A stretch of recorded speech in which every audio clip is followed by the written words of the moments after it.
Hello everyone, welcome to my channel. I hope you all are doing well.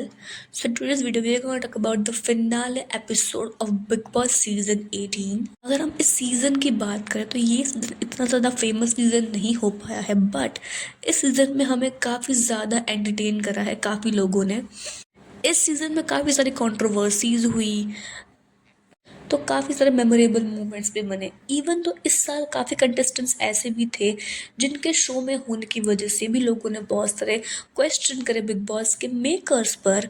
Even तो इस साल show का जो कंसेप्ट होता है, शो के कुछ एथिक्स होता है, उसके भी खिलाफ बिग बॉस गए। हम सभी लोग जानते हैं कि वाइल्ड कार्ड में बिग बॉस में हमें ईडन रोज, यामिनी मल्होत्रा और अदिति मिस्ट्री देखने को मिले, जो कि बिग बॉस जैसे फैमिली शो पे नहीं होना चाहिए। बिकॉज ये सब देखने के बाद काफ़ी लोगों ने बिग बॉस को क्वेश्चन करा और बिग बॉस को काफ़ी ज़्यादा हेटेड भी झेलना पड़ा।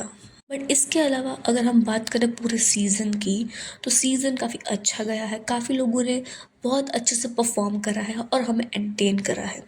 अब अगर हम फिनाले की बात करें तो फिनाले में टॉप 6 थे रजत, करण, विवियन, चुम, अविनाश और ईशा।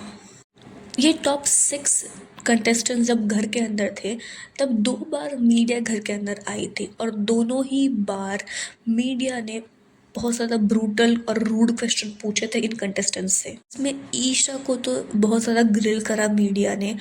और सेकंड टाइम जब मीडिया घर में आई थी तब एल्विश यादव भी घर के अंदर मौजूद थे, क्योंकि according to that scenario, that concept, घर वालों को डिफेंड करने के लिए उनके दोस्त और फैमिली मेम्बर्स को बुलाया गया था।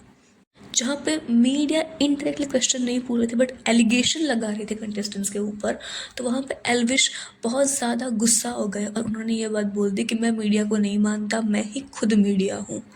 उसके बाद एल्विश यादव और मीडिया की ये कंट्रोवर्सी हर जगह छाई हुई थी। इसके अलावा रजत दलाल को एल्विश का सपोर्ट था तो वही विवियन को मुनावर का सपोर्ट था। करण के सपोर्ट में ऑलमोस्ट टेलीविजन के सारे एक्टर्स एक तरफ आ चुके थे। तो इन टॉप 6 की लड़ाई में से 3 कंटेस्टेंट्स तो टॉप 3 में फाइनल थे, which are Rajat Dalal, Karanveer and Vivian. और इसके अलावा अगर हम जर्नी की बात करें तो इन तीनों की जर्नी के हिसाब से भी इन तीनों को टॉप 3 में होना चाहिए था। अगर कोई और होता तो बहुत ज़्यादा अनफेयर होती ये चीज़। शो पे यहाँ तक तो सब कुछ ठीक चल रहा था, but according to many media reports, viewers और जिस हिसाब से माहौल बन रहा था, लोगों को लग रहा था कि रजत दलाल शायद ये शो जीत जाएंगे, क्योंकि एल्विश की तरफ से मैसिव सपोर्ट था उनको और बहुत सारे वोट्स उनको पड़ रहे थे। बट ट्विस्ट वहाँ देखने को मिला कि रजत ऑन द 3rd पोजीशन पे घर में से बाहर आ गए। और जैसे ये चीज़ अनाउंस हुई, खुद सलमान खान तक शॉक में थे और रजत ये बात तो कुछ सेकंड तक डाइजेस्ट ही नहीं कर पाए और वो वहाँ पे आके ऐसे जोन आउट हो चुके थे।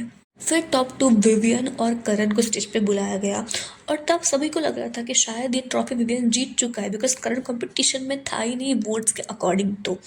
बट सरप्राइजिंगली करण ये शो जीत चुके हैं और ये देख के सभी लोग बहुत ज़्यादा शॉक थे, बिकॉज वोट्स के मुताबिक लोगों को लग रहा था कि करणवीर 3rd पोजीशन पे होंगे। बट आई फील दैट शायद वोट्स के हिसाब से विवियन 3rd 4th पर थे। फर्स्ट पे शायद रजत ही थे, सेकंड पे करण थे और 3rd पे विवियन थे। बट क्योंकि मेकर्स को विवियन वर्सेस करण करवाना था तो उन्होंने पहले ही रजत को गेम से आउट कर दिया, क्योंकि अगर 12 बजे की वोटिंग के लिए रजत अगर उस टाइम पे होते टॉप 2 में तो उनको मैसिव वोट्स पड़ते बिकॉज ऑफ एल्विस का सपोर्ट। बट आई फील क्योंकि पिछले कुछ टाइम के अंदर काफ़ी सारे टीवी एक्टर्स बिग बॉस पे आने से मना कर रहे हैं, क्योंकि हर बार बिग बॉस किसी ना किसी फेमस सेलेब को लाता है, फेमस इन्फ्लुएंसर को लाता है और सारे वोट उनको पड़ जाते हैं। उससे टीवी एक्टर्स उतना नहीं दिख पाते हैं। इस वजह से पिछले काफ़ी टाइम से टीवी एक्टर्स को खुश करने के लिए लास्ट सना मकबूल को जितवाया था और इस साल शायद उनका प्लान था विवियन को जितवाए। बट स्टार्टिंग से ही एक नैरेटिव पुश कर जा रहा था मेकर्स के अकॉर्डिंग दैट विवियन उनका लाडला है।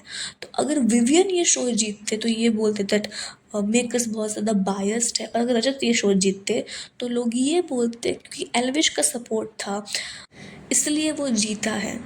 आई फील बिग बॉस के पिछले जितने भी पाप थे उनको धोने के लिए शायद उन्होंने इस बार करणवीर को जितवा दिया, जो कि एक डिजर्विंग विनर है अकॉर्डिंग टू मी, क्योंकि करण ने पूरी जर्नी में बहुत ज़्यादा एंटरटेन करा था। शो का हर एक चीज़ उनके ही अराउंड रिवॉल्व कर रहा था। So he is a deserving winner. अगर गलती से विवियन जीत जाते तो काफ़ी सारे फैंस उसे डिसअपॉइंट हो जाते, क्योंकि ऑलरेडी विवियन को बहुत ज़्यादा सपोर्ट करा है big boss through out the journey, लाडला लाडला कर करके। अकॉर्डिंग टू मी शायद रजत और करण में से ही कोई जीतना चाहिए था, एंड फाइनली करणवीर जीत चुके हैं। बट काफ़ी लोगों का ये क्वेश्चन आ रहा है कि अगर मेकर्स को अपने ही अकॉर्डिंग विनर चूज़ करना होता है तो फिर वो उनसे वोटिंग क्यों ही करवाते हैं, जो कि एक वैलिड पॉइंट है। क्योंकि जितने भी यूट्यूबर्स इस शो पे आए हैं, आप मानो या ना मानो, बट उनकी वजह से शो की हाइप बहुत ज़्यादा बढ़ी है। After the OTT 2 season big boss की हाइप वापस बहुत ज़्यादा बढ़ चुकी है। But big boss her bar influencer के साथ बहुत ज़्यादा बुरा करते हैं। जब तक उनको ज़रूरत होती है इन्फ्लुएंसर की अपनी TRP के लिए, तब तक तो वो उनको बहुत अच्छे से यूज़ कर लेते हैं। जैसे UK07 राइडर को यूज़ करा था, लास्ट ईयर OTT के सीज़न में लव कटारिया को यूज़ करा था, और इस साल भी रजत दलाल के साथ सेम ही चीज़ हुई, लेकिन वो उनको विनर नहीं बनाते हैं। So it's unfair according to me, but at the end of the day जितना हर किसी के बस में नहीं होता, सिर्फ एक ही जीतता है, और जो जीतता है वही डिजर्विंग होता है। सो यार, दैट्स इट फॉर टुडे।